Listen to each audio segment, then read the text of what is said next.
வணக்கம். இன்னைக்கு நாம ஒரு சூப்பரான இல்ல ரொம்ப ரொம்ப ஆழமான ஒரு விஷயத்த பத்தி பேச போறோம். என்னன்னா, நம்ம எல்லாருடைய வாழ்க்கைக்குமே ரொம்பவே தேவையான அமைதி.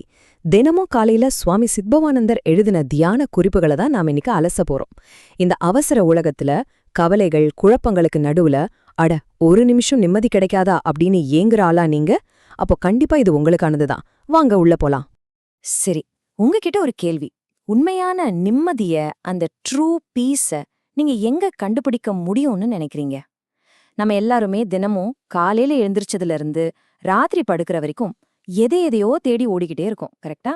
குறிப்பா இந்த பிஸியான உலகத்துல, குழப்பங்கள் நிறைந்த இந்த வாழ்க்கையில நாம நிம்மதிய எங்க தேடுறோம்? கொஞ்சம் யோசிச்சு பாருங்க. வெளியிலயா? காசு, பணம், பொருள், இல்ல மத்தவங்க கிட்ட தேடுனா அந்த நிம்மதி நிரந்தரமா கிடைச்சிடுமா என்ன? இந்த கேள்விக்கான பதில தேடிதான் நம்மளோட பயணமே இப்போ ஆரம்பிக்க போகுது. ஒரு நிமிஷம். இது ரொம்ப இன்ட்ரெஸ்டிங்கான பாயிண்ட். நம்ம கூடவே நம்ம தனியா உட்காந்துக்க பயந்துகிட்டு யாரோ ஒருத்தர் நமக்கு ஆறுதல் சொல்லணும்னு நம்ம ஏன் எதிர்பார்க்கிறோம்? இதுதான் சுவாமி சித்பவானந்தர் கேக்குற ரொம்ப ஷார்ப்பான கேள்வி. அவர் என்ன சொல்றாருன்னா, ஒரு மனிதன் தனக்குள்ள இருக்கிற அந்த பெரிய நிலைய, அந்த மகிமைய உணரலன்னா வேற எங்க தேடினாலும் அது அவனால கண்டுபிடிக்கவே முடியாது. பிராக்டிக்கலா யோசிச்சு பாருங்களேன். தனக்குள்ளேயே இருக்க பயப்படுற ஒருத்தனுக்கு முகம் தெரியாத யாரோ ஒருத்தரோ இல்ல வெளியில இருக்கிறவங்களோ எப்படிங்க உண்மையான ஆறுதல் தர முடியும்? அதுக்கு வாய்ப்பே இல்ல இல்லையா? ஏன்னா வெளிர் உலகத்துல நாம தேடுற அடைக்கலம் எல்லாமே வெறும் மாயதான். ஆமா, தனக்குள்ளேயே ஒரு பாதுகாப்பான இடத்த கண்டுபிடிக்காத ஒருத்தனுக்கு வேற எங்கேயும் நிரந்தரமான நிம்மதி கிடைக்கவே கிடைக்காதுன்னு மூலநூல்ல ரொம்ப தெளிவா சொல்லியிருக்காங்க. வெளியில இருக்கிற எல்லாமே இன்னைக்கு இருக்கும், நாளைக்கு போகும், அழிஞ்சு போகக்கூடியதுதான். இன்னைக்கு ஒரு பொருள் நமக்கு பயங்கர சந்தோஷத்தை தரலாம், ஆனா நாளைக்கு அதுவே இல்லாம கூட போகலாம். அப்படிப்பட்ட தற்காலிகமான உலகத்துல நாம எப்படிங்க ஒரு பெர்மனண்டான நிம்மதியை எதிர்பார்க்க முடியும்? முடியவே முடியாது. இதை இன்னும் நல்லா புரிஞ்சுக்க உள்ளுலகத்துக்கும் வெளியுலகத்துக்கும் உள்ள வித்தியாசத்தை நாம பார்க்கணும். வெளியுலகம்னா என்ன? எல்லாமே டெம்பரரி. பணம், லேட்டஸ்ட் கேட்ஜெட்ஸ், பதவி எல்லாமே இன்னைக்கு இருக்கும், நாளைக்கு காணாம போகும். கண் மூடி கண் திறக்கிற நேரத்துல மாறிக்கிட்டே இருக்கும். இந்த வேகமா ஓடுற வெளி உலகம் ஒரு மாய. ஆனா அக உலகம், அதாவது நமக்கு உள்ளே இருக்கிற உலகம் அப்படி கிடையாது. அங்கதான் அழிவே இல்லாத ஆத்மா இருக்கு.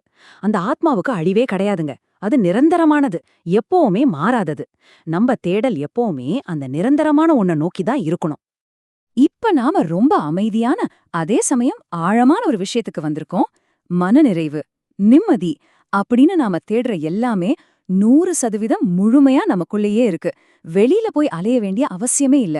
சுவாமி சித்பவானந்தர் என்ன சொல்றாருன்னா, நமக்குன்னு இருக்கிற அந்த நித்திய வாசஸ்தானம், அதாவது நாம நிரந்தரமா வாழக்கூடிய வீடுங்கிறது நாமேதான், நம்ம ஆத்மாதான். இது எவ்வளோ பெரிய ஒரு உண்மை! இந்த உலகத்துல நாம தேடுற உண்மையான அமைதி வேற எங்கேயும் இல்ல, நம்ம கிட்டேயே தான் இருக்கு அப்படிங்கிற அந்த முடிவை நாம முழுசா உணர்ந்துட்டா அப்புறம் நம்ம வாழ்க்கையில கவலைக்கே இடமில்ல. இப்போ இந்த வரிய கேளுங்க. உனக்குரிய பொருளென்று என்னை அறிந்து உனக்கு என்னை கொடுத்து விட்டால் உன்னை நான் அடையலாமே. சுவாமி சித்பவானந்தர் சொல்ற இந்த வரிகள்ல எவ்ளோ பெரிய அர்ப்பணிப்பு இருக்கு பாத்தீங்களா? அதாவது, நான் எனக்கு சொந்தம் இல்ல, நான் அந்த பரம்பொருளுக்கே சொந்தமானவன் அப்படின்னு ஃபீல் பண்ணி நம்மையே முழுசா கொடுத்துட்டா அந்த உச்சபட்ச நிலையை நாம ஈஸியா அடைஞ்சிரலாம். அந்த ஈகோ, அந்த நான் அப்படிங்கிற அகங்காரத்தை தூக்கி போட்டுட்டு சரணடைறது தான் நிம்மதிக்கான ஒரே வழின்னு இது ரொம்ப பிரமாதமா விளக்குது. சரி, இந்த தேடல் வெறும் சித்பவானந்தரோட முடிஞ்சிருச்சான்னு கேட்டா கண்டிப்பா இல்ல.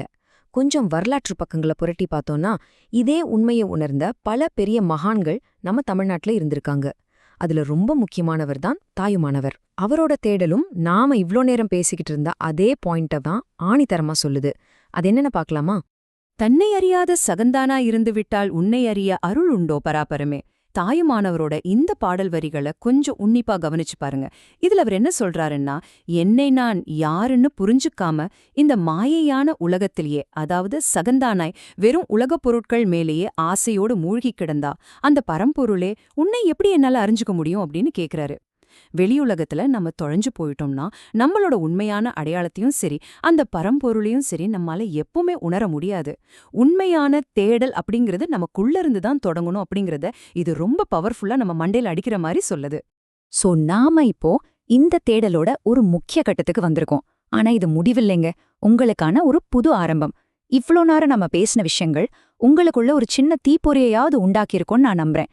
இப்போ உங்களை நீங்களே கேட்டுக்கோங்க. இனிமேலாவது உண்மையான நிம்மதியை எனக்குள்ள தேட ஆரம்பிப்பேனா? வெளியில தேடுறதெல்லாம் கொஞ்சம் ஓரமா வச்சுட்டு கொஞ்ச நேரம் அமைதியா உட்காந்து உங்களுக்குள்ள தேடி பாருங்க. அங்க கிடைக்கிற அமைதி வேற எங்கேயுமே கிடைக்காதுங்க, அது கேரண்டி. அந்த பயணத்துக்கு என் மனமார்ந்த வாழ்த்துக்கள். கொஞ்ச நேரம் சிந்திச்சு பாருங்க.